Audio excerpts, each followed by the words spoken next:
paghimalang larawan ng Laborissima Concepcion o ang La Immaculada Concepcion de Malabon. Isang munting bisita ang dati nang nakatayo sa Hacienda Tambok noong taong 1600. Ito ang naging bahay dalanginan ng mga taga-Concepcion at tahanan ng magandang larawan ng Laborissima Concepcion.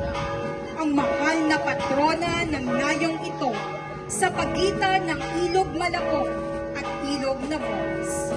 Ayon sa matandang kwento, ang larawan ng mahal na birhen ng Immaculada Concepcion ay iniwan lamang sa tapat ng bisita ng isang Chino at sinasabing ito ay kaputol ng punong kahoy na larawan ng San Bartolome de Malabon at ng San Jose de Navones.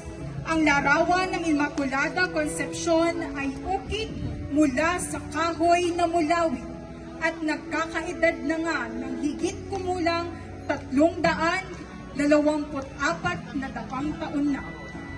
Muli, ang reyna at pintakasi na Birhen ng Malabon, ang mahal na Birhen ng La Immaculada Concepcion de Malabon. Viva la Birhen! Viva!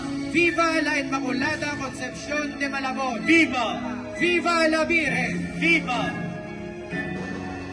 Pasasalamat ko sa Diocesan Shrine and Parish of Immaculate Concepcion, Malabon City, sa pangunguna ni Reverendo Padre Mariano Bartolome, kasama ang mananampalataya ng Malabon.